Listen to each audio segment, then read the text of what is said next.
Hi everybody, and welcome to Josiah is Right. So you can see I am definitely not in my normal setting. I am surrounded by the woods here. I am in my parents' front yard. I am at their house, so I decided to do this outside because growing up I spent a lot of time outside the woods here in Pennsylvania, and you can see behind me I used to play a lot. And actually the house is where you guys are, the camera, and that is where most of the playing took place, but some down here because the road is that way. So anyway, the reason I'm here, and it's very fitting, I actually got this here in Pennsylvania, and it is my awesome NES Classic. So magically, here it is in my hands. This is my NES Classic.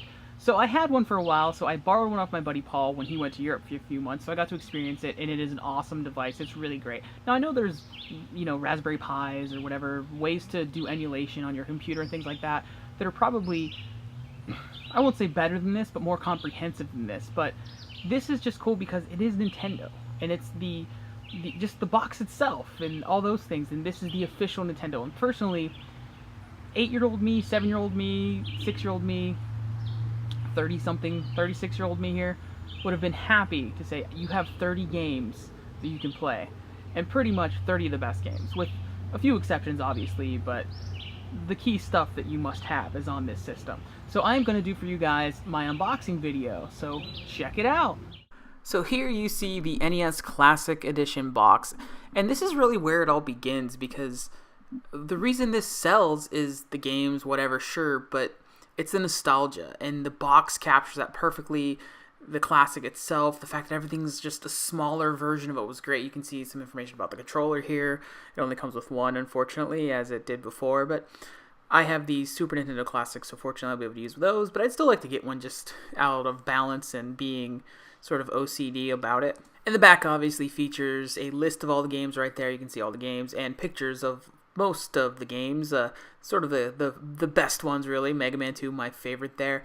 But it's a Ninja Gaiden, probably the hardest game, at least for me as a kid that I remember. And Tecmo Bowl, the only sports game. I really, really wish they had ice hockey or Blades of Steel, one of those two to kind of represent sports. But the Super Nintendo Classic has no sports games, so it's great to have anything. And I mean, that is the essential sports game when you think about it. It's Tecmo Bowl. It's still, when I think football and video games, I still think that. I mean, Madden, sure, is dominated and prevalent, but Tecmo Bowl.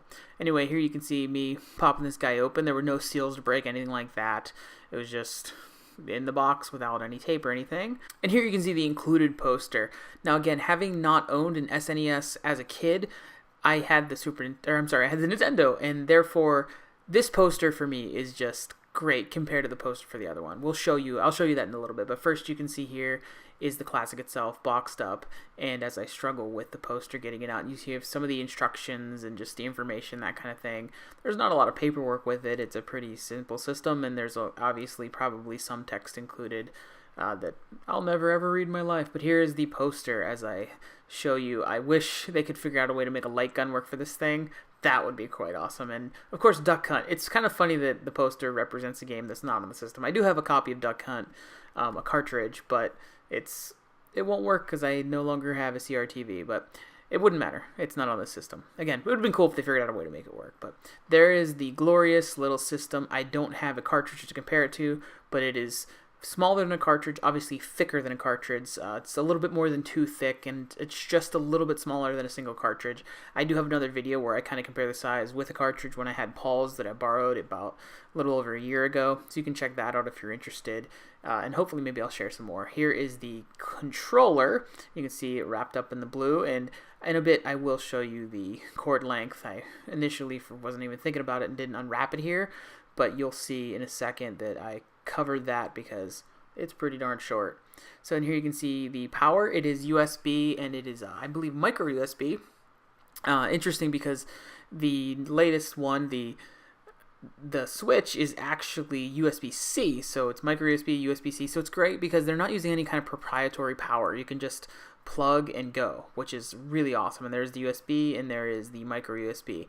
It's really nice that it works that way, and it's cool because it's the same power for the other classic for the Super Nintendo. And frankly, I don't know if I have another HDMI cord available to plug in on my television at home, and we just lost another TV recently, so we're down to our only one TV, which is good. We don't need a TV in our bedroom.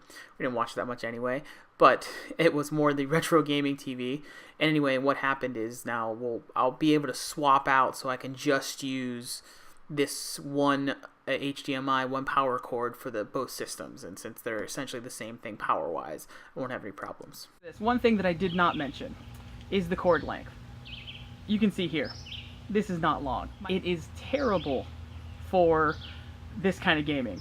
I don't have any kind of wireless controller or anything. At home, I really won't need it. The way our setup is, it works out. It's a little bit annoying, and the dog almost knocked this over when I was borrowing Paul's, but it works out.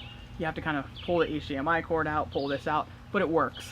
Here at my parents', you have to sit inches from the TV, and it's kind of awkward. At the same time, though, it's kind of funny. It's the way it basically was when we gamed as kids. So this is the NES Classic.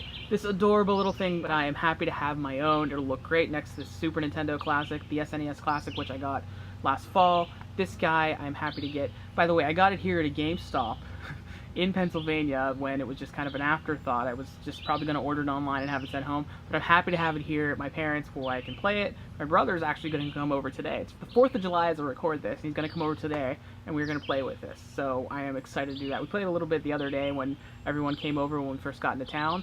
A couple days after I got into town when I first got this, but I am excited about it. Let me know if you guys are playing your NES Classics, if you are emulating retro gaming, however you're retro gaming. Let me know what's up, let me know what you're playing. I've been playing a lot of Mega Man 2, which is my favorite game. You can check out the review I did of Mega Man 2. It's the only retro game I did a sort of full-on review, and it was a lot of work, and I loved it because it's Mega Man 2. Anyway, thank you guys for watching. Be sure to like, subscribe, and comment, and I will see you here inside this box.